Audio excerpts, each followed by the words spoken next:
Welcome back Hello, to. Brad. Oh, Hello. were we doing a podcast today? That was definitely not. What were you shooting there, Paul? Nazis. There you go. That was. Guilt-free fun for the entire family. You look like you're in the baby chair. Actually, I mine's a know it's little. because it's like I need to like get a Like, phone no. book for the way my webcam is situated here. But if you Eh. notice, this is a little different. Mhm. This is not the studio. Yeah, it looks like an office, home, spare bedroom kind of thing. That's exactly what it is. If you've noticed over the past, I don't know, 12 months since I've been down in that hellhole, known as my basement, I've said, hey, I want to get out of the basement. And this Hmm. weekend, it finally happened. Oh, okay. Oh, did you literally move your office? Not the entire thing, but the PC, I'm down to one Yeah. monitor. Basically, just brought a desk upstairs, brought a computer, Hmm. brought everything I need to Okay. kind of So this will be work. your new spot. Yeah, I mean, the podcast I'll still do downstairs. I've still got the studio all set up and everything. I just didn't feel like Yeah, going but when down you there. do your Friday show, you'll probably do it from here. Is that how Yeah, you do? yeah, I didn't even thought about that one. But when I write and do everything else, I'm going to be up here because there's a window that I can now look at. Actually, there's two windows. There's one that's lighting my face. If I open this, it probably gets a little brighter. But I can actually see outside, and what a joyous first day it is in the new office because it is snowing. That is the first thing I get to see. I don't mean to depress you further, but there's a man with a knife standing in the doorway. I definitely just hit the wrong button. Fat fingers, you know what happens. See the Uh, doorway? That's yeah. going to creep open, and there's going to be like a, Where's my hand? I almost said Stanley Kubrick for some reason, some shining guy with an axe or something. Mm-hmm. No, you're not wrong. You're not. You're not wrong. So, so this is where I'm going to be working at least for the foreseeable future. If we ever put an addition on it, or whatever. But the interesting thing here, Paul, and this is actually a problem, is so Paul and I are trying to use Teams, going hog wild, all in. So we created a Teams called First Ring Daily, and that's where I put the show notes. But there's no way that I can look at them and do this podcast. Oh, the problems here are enormous. I was actually going to say to you when I saw the notes, you said, "Hey, you'll see a tab," Mm-hmm. and there it was. So something finally worked in Teams. That was nice. And then I clicked on it, and it loaded like an embedded view of OneNote. And I thought to myself, if we're going to use Teams for this, there must be a way just to put text in there. Like, why not just use that instead, and not load OneNote, like not go through Mm-hmm. the point. But I literally didn't say it to you because then I thought, given my limited experience with Teams, I bet it will be impossible or very difficult to view that thing at the same time we're doing video. And I think you've just kind of confirmed that. Yep, because I'm not going to do it because if I do, your video goes away, and then I Yeah, can see yeah, yeah. Teams because I'm recording the stream from Okay. Teams. So let me give you a here's an idea. We'll call this a workaround.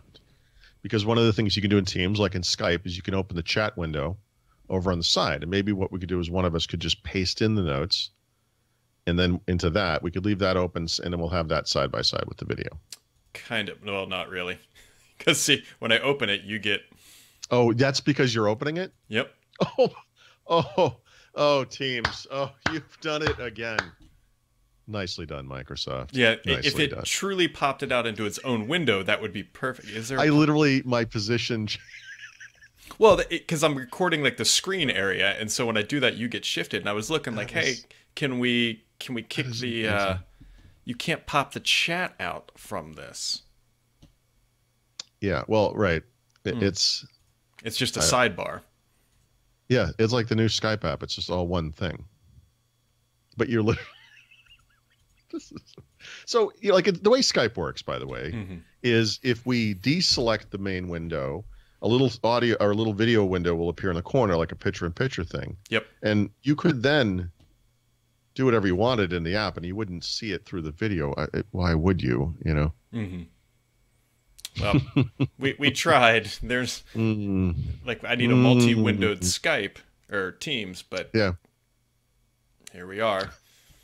So close. We're so close. Like it look, it sounded so good. We created a team. We embedded OneNote. It was going to be perfect. We're going to have a nice little neat area for all of the stuff, and I can't see it now. But I can tell you what I can see, Paul. Yeah, look at that. Yep. So this bad boy came. Hmm. Look at this guy. Look at this. Look at Ooh, that. You can see the webcam. scary. Yep. So this is going to be our new thing. And so, Paul, have you ever made a rash or irrational decision based on not a lot of evidence because you're dumb? Because that's what I did. That's what the whole country's doing. Yes. So anyway, so this thing comes in. I'm like, great. Let's try it out. And the image stabilization appears to work well. And so then I was recording some audio with it, and I was playing it back. I'm like, oh my god, the audio playback sounds like crap. So what I did. Were you playing it just through the speaker and the thing, or did you get it into a? Don't jump to the conclusion. Okay. Sorry. So I went on Amazon and ordered a Rode microphone and some other attachments to make it all work, like $125 in. And then I came to the conclusion that you just did in 5 seconds. I said, hey, maybe it's because the speaker on this camera is crap. Yep. And so I pulled the SD card out, put it in my computer. It actually sounds decent.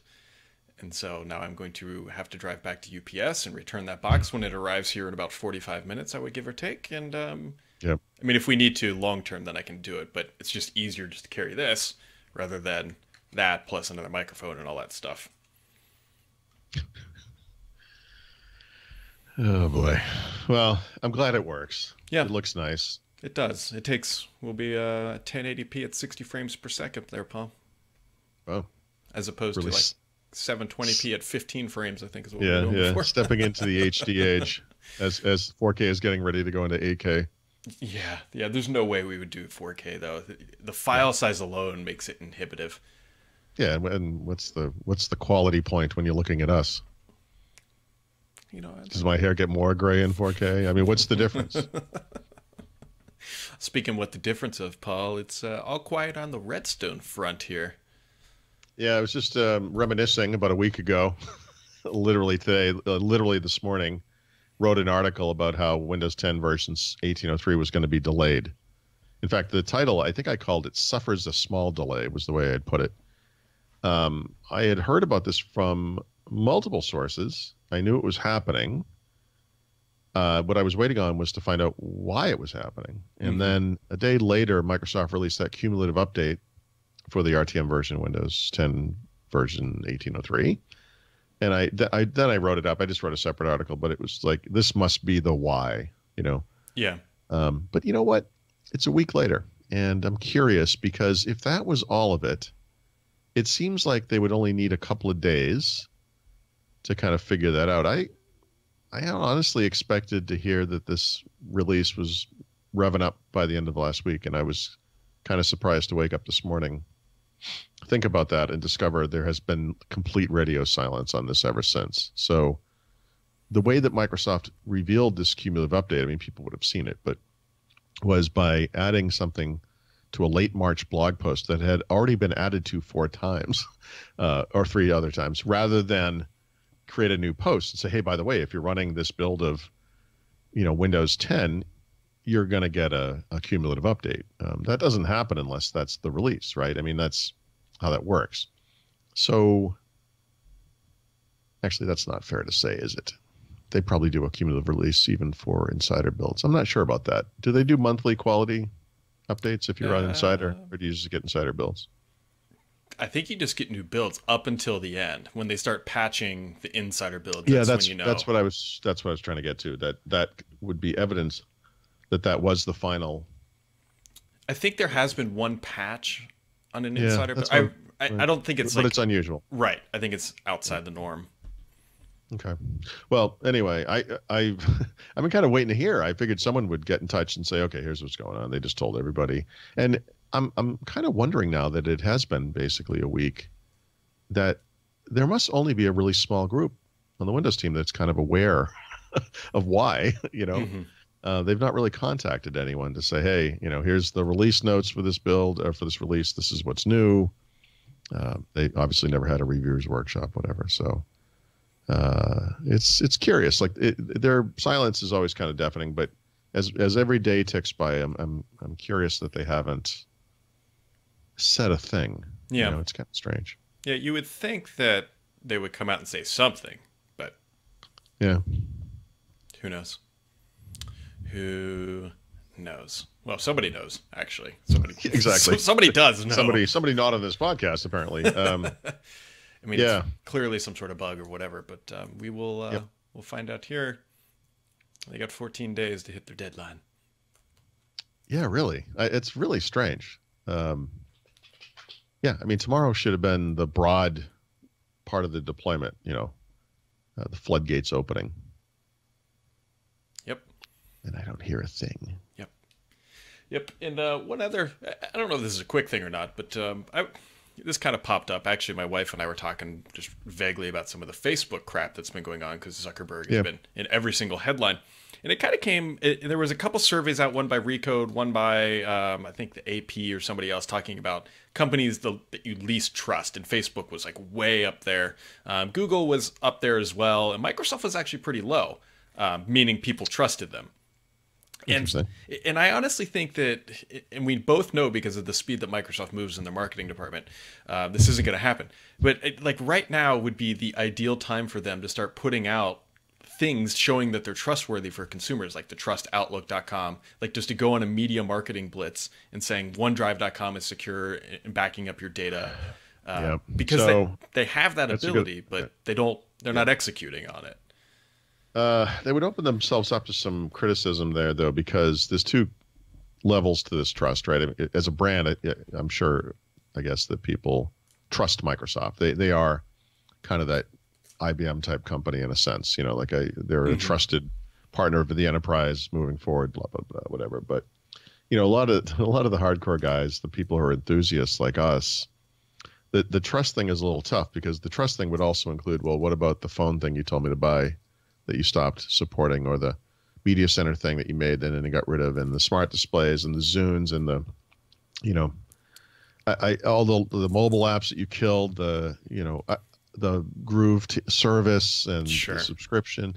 Like, I think,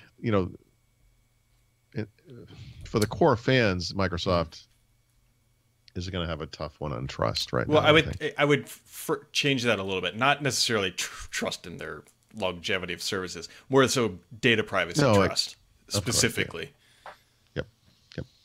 Yeah, I mean, they just brought ransomware protection to OneDrive for consumers. Like, that's actually pretty huge. Windows 10 by default, if you sign in with a Microsoft account and your hardware supports it, I believe automatically encrypts the disk now. That's something that it used to not be the case. Windows Defender Security Center is like this all-up dashboard that you used to see, for servers, basically, for individuals to look at the health of their PC all in one glance, or really dive in a granular sense. I mean, there's a lot of stuff going on there. And it would be kind of a fun thing to market if Microsoft just marketed. Yeah, actually, markets once Microsoft market. If Microsoft markets a market, I got about 3/4 of the way of a post done, and then we had to figure out this podcast. But I definitely think that specifically, you made a very good point. They did kill a lot of stuff, but on the data privacy, given the current conditions of the market, I think now is the time that they should be blasting that everywhere. It's like, look, guys, we're making it easy. Yeah, among my many started but never finished editorials from the past week or so is, well, let me just look at what it's called. It's about OneDrive, but this is not going to be the title, but the title I had originally was OneDrive Data Recovery, Ransom Protection and You, which is as catchy as they come. But the notion there is that Microsoft is starting to extend versioning to the mobile apps, by the way. So on the PC right now, we have to go through the web, but there's a OneDrive mobile app, I think it's just on Android now, that offers some of that client-side thing that I think is going to be the key piece for individuals using Windows especially, or the Mac, I guess, where you can do data recovery and ransomware recovery from the desktop. I think that's going to be really big. But it's interesting because 2 years ago, probably, I was in the middle of plotting an exit from OneDrive. I was basically just using it for kind of long-term data retention for stuff I don't care about anymore, but actively using Dropbox every day. And I still use Dropbox because we need it for the book. That's how it gets published up to the cloud. But I don't use Dropbox for anything else. Like, OneDrive has really turned it around. And this is well before any of this other stuff. They really fixed the performance and the reliability. I know the return of something that is like placeholders, files on demand, was huge for a lot of people. For me, honestly, that just gets in the way. I'm very used to the way it used to work, but it's fine. It doesn't hurt me for sure. And then this stuff, it's kind of amazing. Like, this is a part of the company we would have accused of moving very slowly a year or two ago.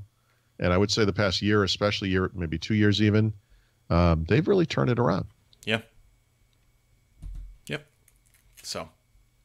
Yeah. Good. So I may or may not ever write that story, but I started it. I wrote a headline, a bad one that will have to be changed. The snowflakes have gotten bigger, Paul. I cannot believe it's snowing there. I think it's headed towards you. It was over 80 degrees on Saturday. Yeah. And then it was over 40 degrees on Sunday. That was nice.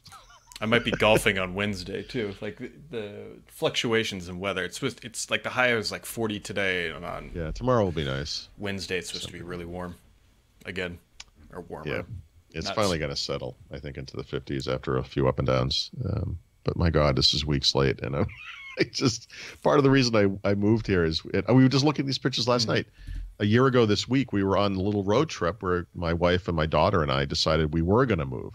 And as part of that road trip, we come to Pennsylvania, and for a family birthday thing.